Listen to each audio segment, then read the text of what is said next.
I pledge allegiance to the flag of the United States of America and to the republic for which it stands, one nation, under God, indivisible. Would you help me to introduce Congressman Pete Sessions?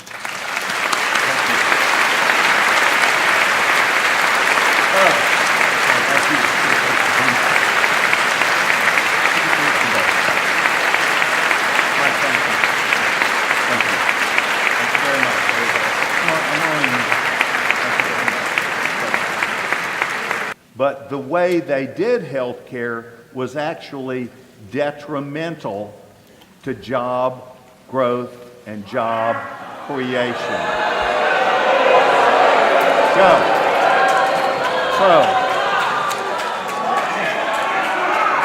So the facts of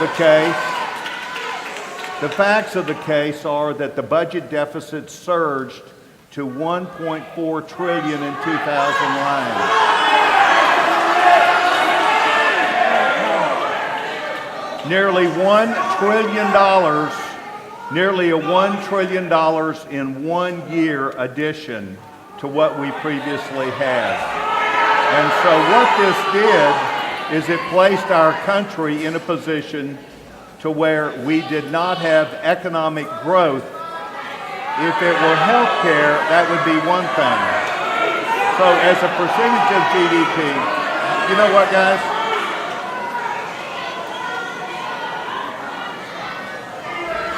Look, it's obvious to me that this is what you'll get when no member of Congress, it's obvious to me that if we continue this, no member of Congress will want to meet with people.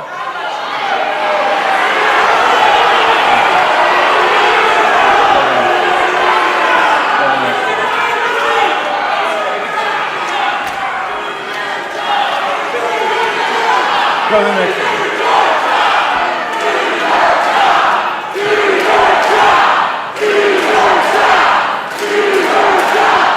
So what we have done is we know that this is to aim our country at a single payer system.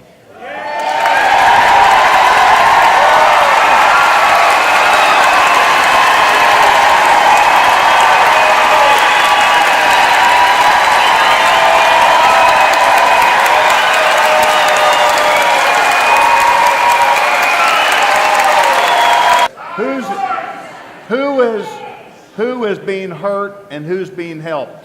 Here's where we presently are.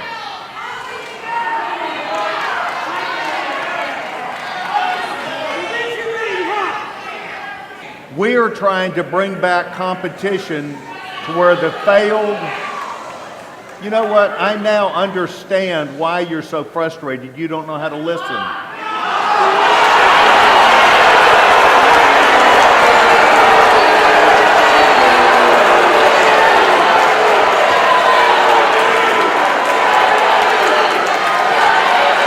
We believe this is a balanced process, and the bill will be put together this week.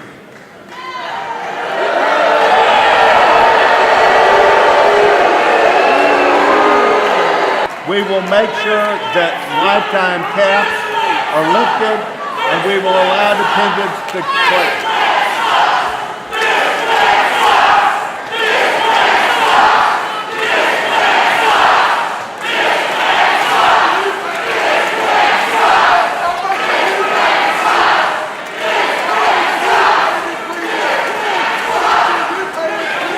Thank you. This next question comes from Marcia in Dallas. And Marcia says, I want to see President Trump's tax returns.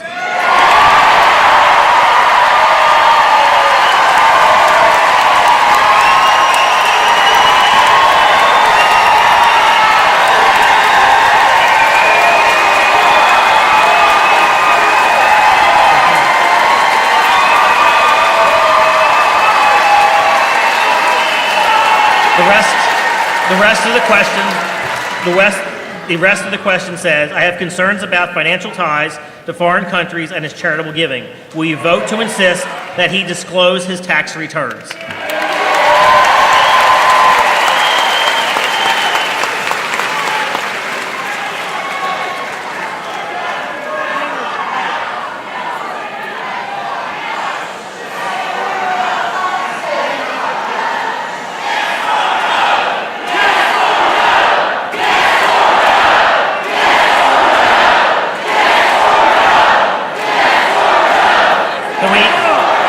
Let's try to give him a chance to answer the question, please. The president and vice president,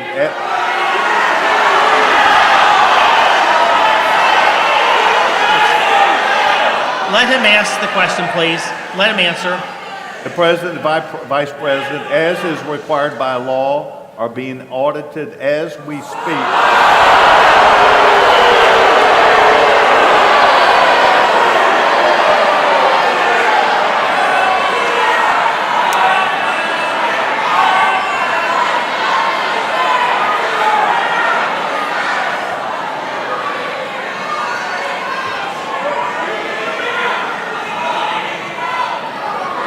And I would expect that they will release the same information that any other president has ever released. Thank you. All right. And I have been to Big Bend, as I'm sure you have been, and that the wall is unnecessary at Big Bend, Texas.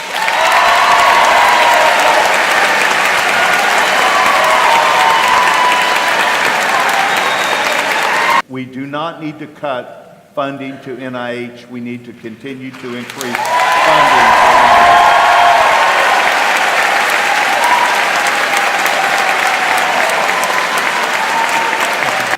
The budget issues that will come to us from the EPA really will enunciate that, and I do not believe in any way that we are going to necessarily take the drastic cuts that he has proposed. But I will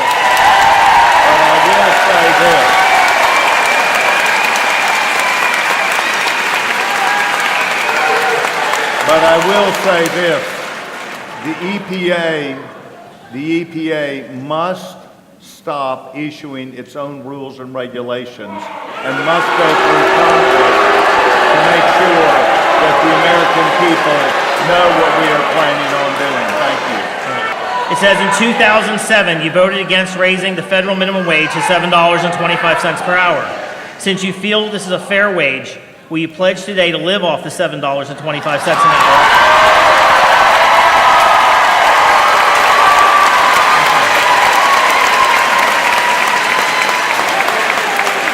Will you pledge today to live off the $7.25 an hour for fiscal year 2018 and buy health insurance on the open market?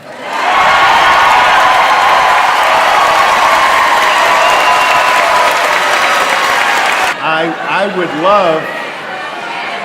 would love to switch off my health care. I would love to do that, and I would not want any of you to have the health care that member of Congress has.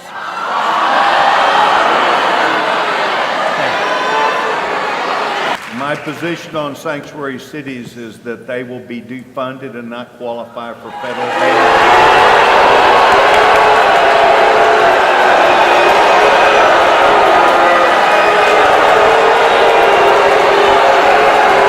Next question comes in. This is from Mark in Richardson. How can you support a health care plan that would result in millions losing coverage? And many more. Thank you, Congressman, for what you do. And we'd like to know what you think of our 45th president's incessant lying, and what do you think of his...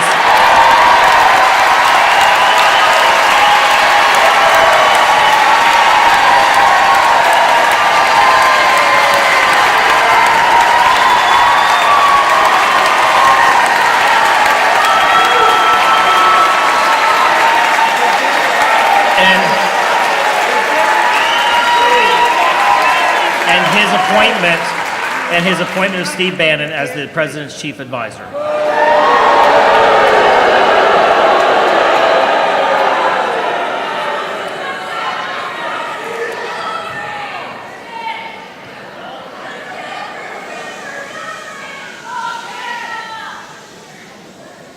My answer is even Fox News is able to question that what the president says and has vetted it pretty well. And at some point, I don't write his speeches. And I think it's intuitively obvious to the most casual observer when things are not right. And so that is where I appreciate your fervency, ma'am.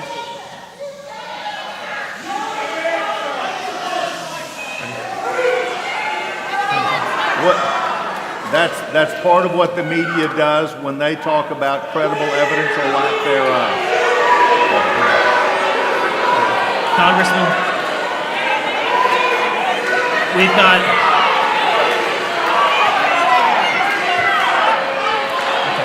got a lot of health care questions here.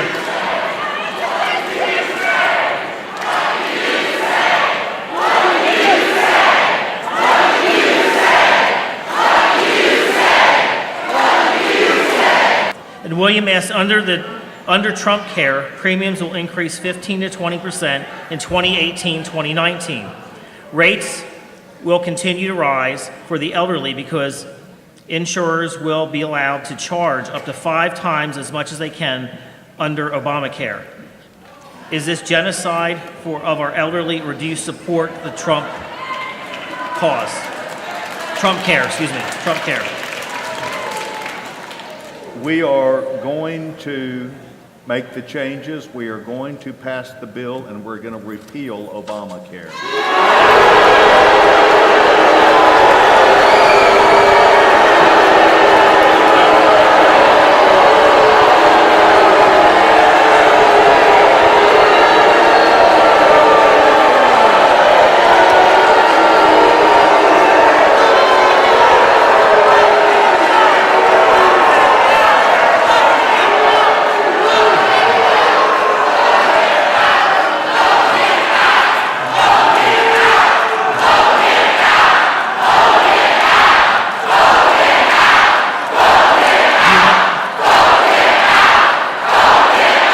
Are you interested in another question?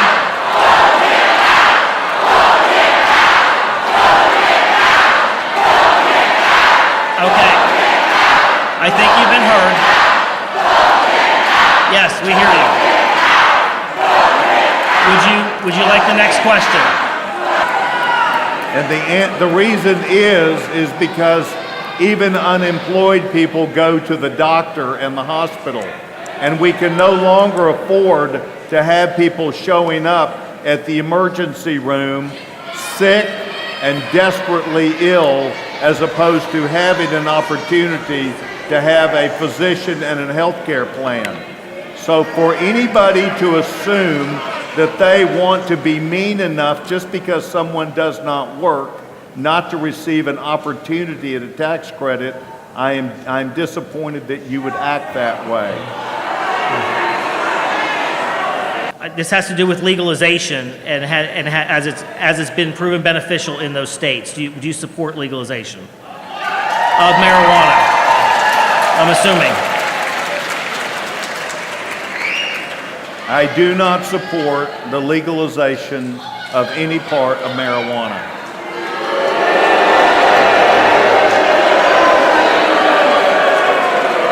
Another question.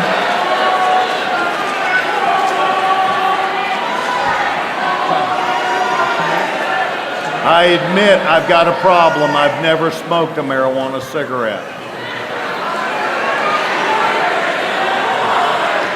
You know, I'm really surprised.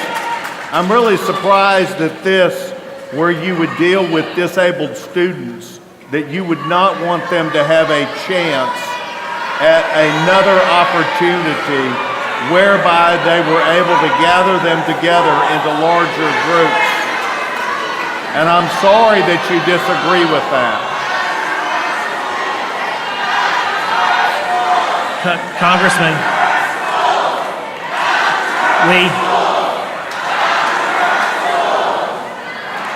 we've got about 5 minutes left for a couple of questions.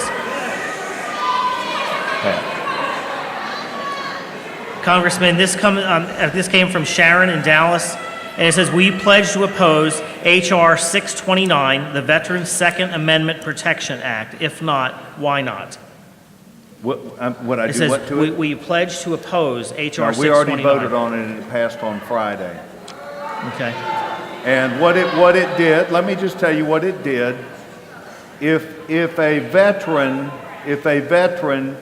had someone who helped him or her as a result of maybe they had an eye out, maybe they could not think through what they were doing, if they had anyone that helped them without any opportunity for someone else to say yes or no, meaning a process, they were denied the ability to have a gun. That means many of our members of the military, just a minute, many of our members of the military go out and on the weekends hunt and fish.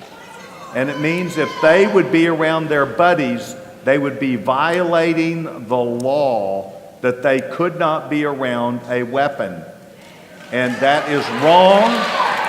And so it allows there to be an adjudication to determine if they are a danger as opposed to they received some help. And I strongly support what I voted for.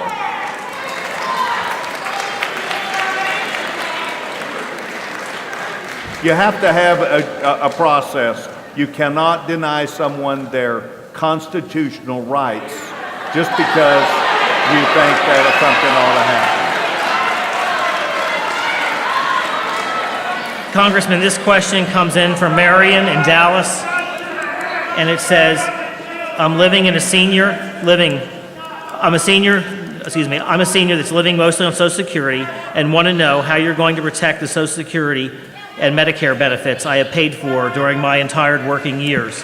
The new Trump Care plan is going to make the cost much higher, and according to reports. How is that better than what I have now? The what?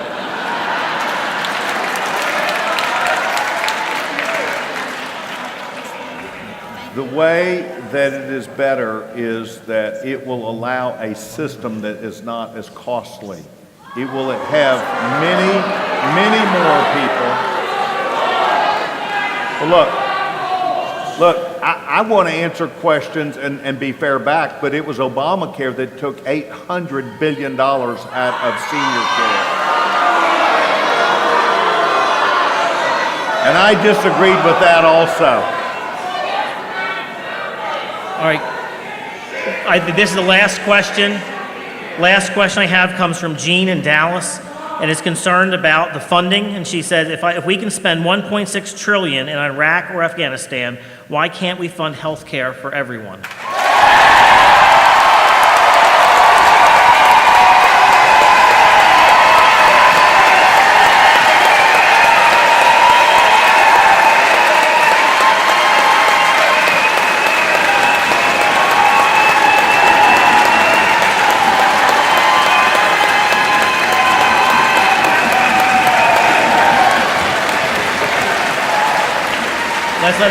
Let's let him answer the question, please. Well, I'll just say this. In my short lifetime, we will find out where there are 30 million more people that have health care in just a few years. And they will do this. And the worst part for physicians, and there were about 10 of them here today, is that where they are an internist, they can see someone, but over Obamacare, they can't refer their patient to anyone. And that we are going to stop also.